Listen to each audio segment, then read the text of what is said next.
छोटी शरारत की बड़ी सीख। विकास और राहुल दोनों 5वीं कक्षा में पढ़ते थे। दोनों बहुत शरारती थे। वो दोनों एक साथ ही स्कूल में पढ़ने आया जाया करते थे। एक दिन जब स्कूल की छुट्टी हो गई तब विकास ने राहुल से कहा कि राहुल, मेरे दिमाग में एक आइडिया आया है। राहुल ने उत्साह के साथ विकास को पूछा कि बताओ, तुम्हें क्या आइडिया आया है? विकास ने कहा, देखो सामने 3 बकरियां चर रही हैं। राहुल ने कहा, तो इनसे क्या मतलब? विकास ने कहा, हम दोनों आज सबसे अंत में स्कूल से निकलेंगे और जाने से पहले इन तीनों बकरियों को पकड़कर स्कूल में छोड़ देंगे। कल जब स्कूल खुलेगा तब सभी बकरियों को खोजने में अपना समय बर्बाद करेंगे और इस तरह से हमें पढ़ाई नहीं करनी पड़ेगी। राहुल ने कहा, अरे नहीं भाई, ऐसा कुछ भी नहीं होगा, क्योंकि इतनी बड़ी बकरियां खोजना कोई कठिन काम नहीं होता है। सभी मिलकर कुछ ही समय में इन तीनों बकरियों को ढूंढ लेंगे और थोड़े ही समय में सब कुछ सामान्य हो जाएगा। विकास ने कहा, अरे वे बकरियां आसानी से नहीं ढूंढ पाएंगे, बस तुम देखते जाओ मैं क्या करता हूँ। राहुल ने कहा, अच्छा ठीक है, मैं देखता हूँ। दोनों छुट्टी के बाद भी पढ़ाई के बहाने अपने क्लास में बैठे रहते हैं और जब सारे लोग स्कूल में से चले गए तब ये दोनों उन तीनों बकरियों को पकड़कर क्लास में ले आए। इसके बाद विकास ने इन तीनों बकरियों पर सफेद रंग से नंबर लिख दिए। विकास ने पहली बकरी पर नंबर 1 लिख दिया, दूसरी बकरी पर नंबर 2 लिखा और तीसरी बकरी पर 4 नंबर लिख दिया। तभी राहुल ने उससे पूछा कि विकास, तुमने तीसरी बकरी पर नंबर 4 क्यों लिखा? विकास ने कहा, अरे दोस्त, यही तो आइडिया है मेरा। राहुल ने कहा, अरे तुम बताओ, आखिर तुम्हारे दिमाग में क्या चल रहा है?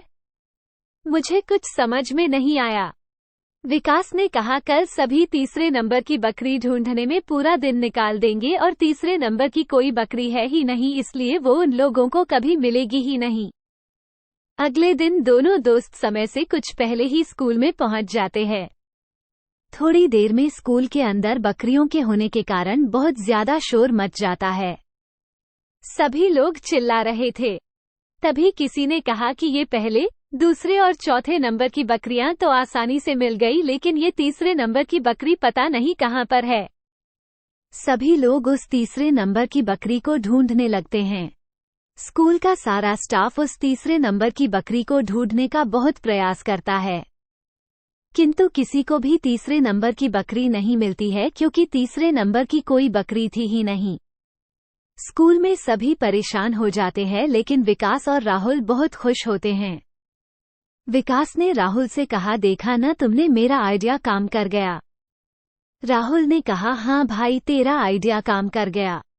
इस कहानी को पढ़ने के बाद हमारे चेहरे पर हल्की सी मुस्कान आना स्वाभाविक है, किंतु हमें इस कहानी से जो संदेश मिलता है वो भी समझना जरूरी है। जिंदगी में हम भी कई बार तीसरी बकरी को ढूंढने के चक्कर में अपना समय बर्बाद कर देते हैं, किंतु वो हमें मिलती ही नहीं है, क्योंकि वो वास्तविक में होती ही नहीं है। हम सभी को ऐसी लाइफ चाहिए जो परफेक्ट हो और जिसमें कोई भी प्रॉब्लम ना हो, किंतु वास्तव में ऐसी लाइफ होती ही नहीं है। सभी को ऐसा लाइफ पार्टनर चाहिए जो उसे पूरी तरह से समझ पाए और कभी भी उनके बीच अनबन ना हो, किंतु वास्तव में ऐसा कोई होता ही नहीं है। सभी को ऐसी जॉब चाहिए जिसमें सब कुछ अच्छा हो और कोई भी टेंशन ना हो, किंतु वास्तव में ऐसी कोई जॉब होती ही नहीं है।